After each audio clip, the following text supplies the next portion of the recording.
Hello friends, myself Dr. SUBODH. The topic for discussion is how to teach poetry. So let's begin with a brief discussion on what is poetry. By general consensus, we can say that poetry is the essence of all literature. It is a very condensed expression of thought, feeling, and emotion. A poem is usually lyrical, using literary devices such as similes, metaphor, symbols, personification, and so on. But it is not necessary that all the time it will be lyrical. Then, the most important quality of poetry is that it has several layers of meaning. It is also perhaps the earliest form of literature. Great epics of all societies are essentially stories in poetry, be it the Ramayana, the Mahabharata, or the Odyssey in Greek. Even the great ancient names in literature are all poets.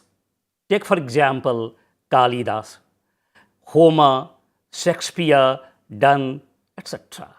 Now, after having a brief discussion on what poetry is, let's talk about how to teach poetry or how to use poetry in the classroom.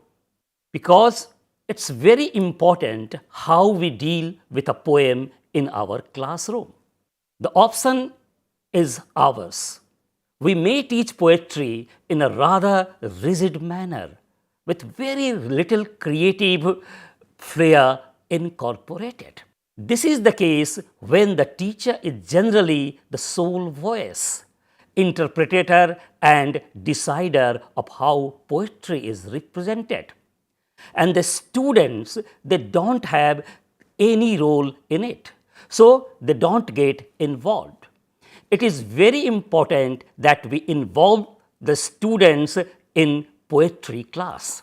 There are a lot of different ways in which poems can be introduced to students to make it relevant and interesting at the same time.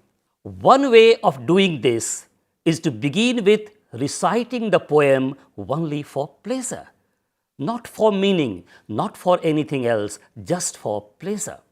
And this recitation may be by the teacher himself, or he may ask the students, a few students, to recite the poem one by one. And then we need to follow certain steps. After recitation, it is important that we activate prior knowledge. That is linking the poem with the prior experience of the learners.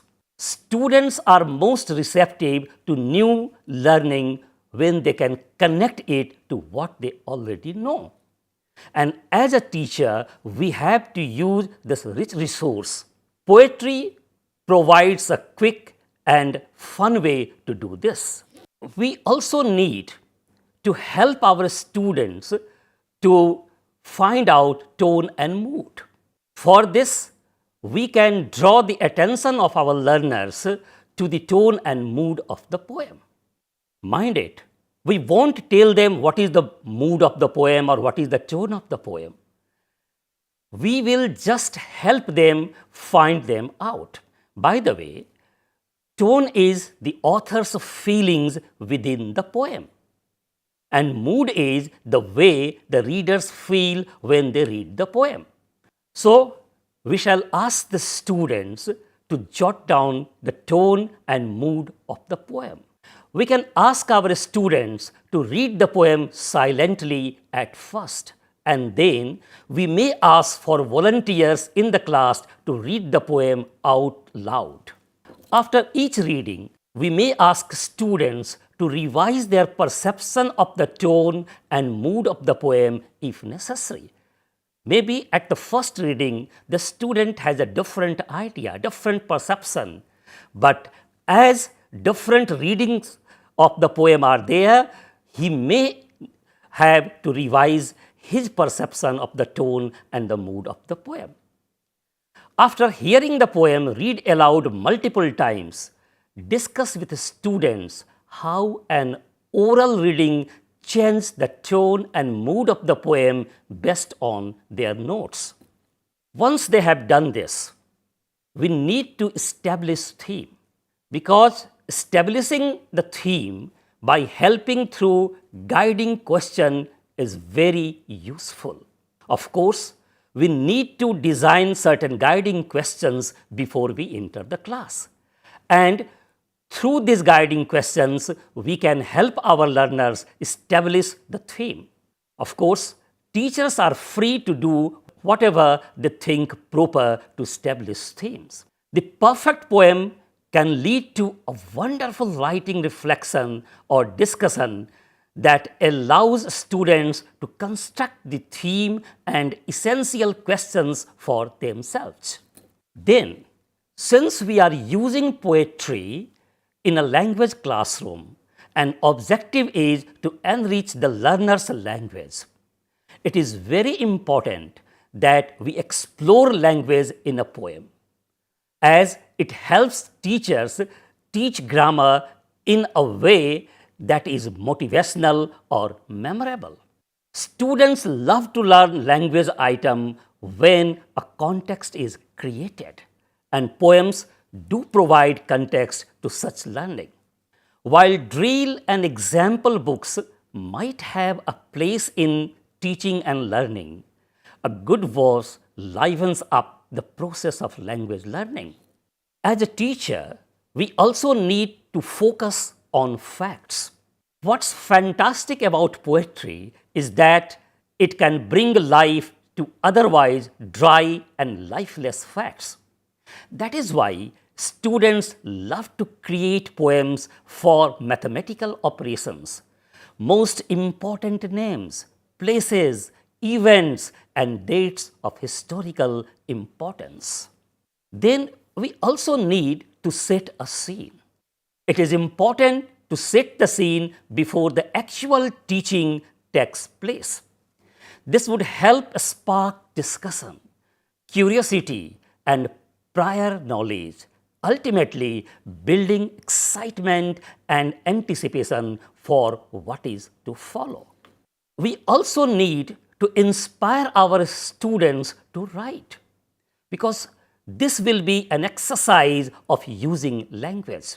Poetry deepens comprehension and develops a level of empathy and knowledge that can be applied to real-world situations. It can help students link content areas and write something on their own. Another way of using poetry effectively in the classroom is helping the students to see new perspectives. One of poetry's powers is its ability to refocus, if not totally transform, our point of view. Poetry opens students' eyes to new ways of seeing. As a teacher, it is our responsibility to ignite curiosity among the learners. Students are naturally inquisitive, and there's not much more we need to do but focus their natural curiosity, and poetry can do this. More importantly, we should also help our learners derive pleasure. It is important to convince our students that one of reading's purest functions is pleasure. So, read with students for pleasure. Let's exemplify whatever we have just discussed through a sample poem. And the sample is a poem by William Wordsworth, My Heart Lifts Up. My heart lifts up when I behold a rainbow in the sky. So was it when my life began. So is it now I am a man. So be it when I shall grow old, or let me die. The child is father of the man, and I could wish my days to be bound each to each by natural piety. Now it's time to apply the steps that we have just discussed. Let's see how we can activate prior knowledge with reference to this poem. We may encourage students to share what they love to watch or to do. So they will share their experiences, what they love to see, what they love to watch. We may also encourage them what they feel when they see a rainbow in the sky. We may ask them to read the poem silently and find out the tone and mood of the poem. Is it cheerful? Is it happy? Is it sad? Is it angry? Is it sarcastic, ironic, humorous? Similarly, students may be allowed to interact in pairs or groups to describe the tone, to find out the tone and the mood. They will discuss among themselves and then they will decide what is the tone of the poem or what is the mood of the poem. Once we have done this, it's time to establish themes. Children may work in pairs or groups to find what the poem is about. Nature in general, human beings, child, father, rainbow, heart, impact of rainbow on the poet or speaker. Then we should encourage them to find out how is this impact presented. What does this impact lead to? Thereafter, we can help students to find out the meaning of the keywords. Lips up, behold, wish, bound, piety. We can also encourage them to interact in pairs and groups using these words. We can also ask them to find out the difference between the sentence structure or different sentences. For example, my heart lifts up when I behold a rainbow in the sky. So was it when my life began. Is there any difference in the three lines? They will find out the difference in the structure. Also encourage them to comment on the use of punctuation marks, especially the use of capital marks. The child is father of the man. Why is the capital mark used for father, man and child? We should also help students interact as to when and where do we see a rainbow. Do we see a rainbow anytime? During day, any season, rainy season, any day, or when it rains? We can also help them come out with their answer. Where do we see a rainbow? We can also encourage them if anyone can write or recite a verse on rainbow or any other things in nature. We can set the scene by helping our students imagine the scene. What makes him talk about rainbow? Why is the speaker, the poet, talking about rainbow? Does he see the rainbow for the first time? Does the sight of rainbow make him remember something? What does his memories of rainbow in the past remind him? We can also help our students see new perspectives. Of course, the item remains the same, the rainbow, but can we approach it from different perspectives? We may ask them what happens when we see what pleases us most. Does everyone respond in the same way this poet behaves? Can an ordinary object of nature lead us to think something very serious? More importantly, the learner's curiosity needs to be ignited. So, we may help them by giving them certain leading questions. Does the poet want to express or communicate something which is more than mere delight? If yes, what is that? Why does he say the child is father of the man? And the most important thing is that using poetry in language class has two functions: learning language and also getting pleasure in the classroom. So we can help our students discover the suggestiveness of the language and derive pleasure of their discovery. We may encourage them to write the story hidden in the poem. We may help them respond to the question, for whom is this poem? What possibly is the objective of writing this poem? We may encourage them to rewrite the poem using the same structure but changing the words, at least the keyword. This will be using language and learning to use in a new way. We can also ask them to write their own poem on any object they love to see. While exploring language and making them derive pleasure, we can draw the attention of the students to the keywords, how it is being presented.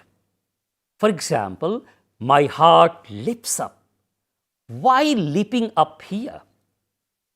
And what is its association with beholding? And then rainbow. Many of us see rainbow in the sky. Why is it that this poet feels so much joy? We have to help the learners find out, discover for themselves that lips up suggests very much joy, overjoy of the poet. And then why the mixing of tenses? So was it when my life began. Why the poet is talking about his past. And then, so is it now I am a man. Now, why is he talking about present? And then moving on to future. So be it when I shall grow old. Why this mingling of past, present and future? This is the occasion we can ignite curiosity among the students. Let them explore for themselves. What does this blending of present, past and future suggest? And then what is this expression, let me die, suggest? Is the poet dying? Does he wish to die? Or does it has a suggestiveness which is very rich in its evocative potency? We also need to draw the attention of the student to the line, the most important line, the child is father of the man. How can a child become father of the man? Usually, it is an adult who is the father of a child. But here is a poet who is claiming that the child is father of the man. So, what does this paradox? It is paradox because what we think is true is actually this is not the case here. The poet is saying something which for a normal person appears to be wrong, contradictory. And then his wish, and I could wish my days to be bound each to each by natural piety. What does this word piety suggest here? Does it have religious overtones? When we draw their attention to different words, to different expressions, they will come to infer that it is not merely a poem about an object of nature. An object of nature, that is rainbow, is just a means to express something, the sense of delight. And this sense of delight in terms of past, in terms of present, and on the basis of the experiences in the past and the present, well, prediction about future. Since the poet used to derive pleasure in the past, and he is deriving the same pleasure in the present, there is every chance that he will continue to derive pleasure whenever he will see rainbow in the sky. And if this is not the case, maybe the poet would like to be dead, because a life without pleasure, a delight, is no life at all. And this impregnates the expression, the child is father of the man. The habit that we have in the childhood, it shapes our adulthood. So child in this way is father of man. That means childhood shapes manhood. This is one layer of meaning. We can also say that it's only a child that can derive this kind of pleasure. So we need childlike curiosity, childlike temperament, childlike heart to feel the pleasure at seeing the rainbow in the sky. And then when we draw the attention of the learners to natural piety, all at once we have the feeling that it has the religious overtones. So looking at nature is as reverent, as sacred as worshipping. And that's why Wordsworth is known as the priest of nature. But rather than we telling these things to the students, we should help our learners to infer these things and even more than this. After this discussion, we can say that as a teacher, it's our solemn duty to make poetry teaching a fun. And this can be done by exploring the language and thereby finding out different layers of meaning. This will give immense pleasure because the discovery of the different meaning of the same word gives immense pleasure to a learner. I hope teaching poetry in classroom can easily be associated with language learning, and this can be a fun in the classroom. This is all for today, and we shall meet again in our next session. Till then, goodbye. Thank you.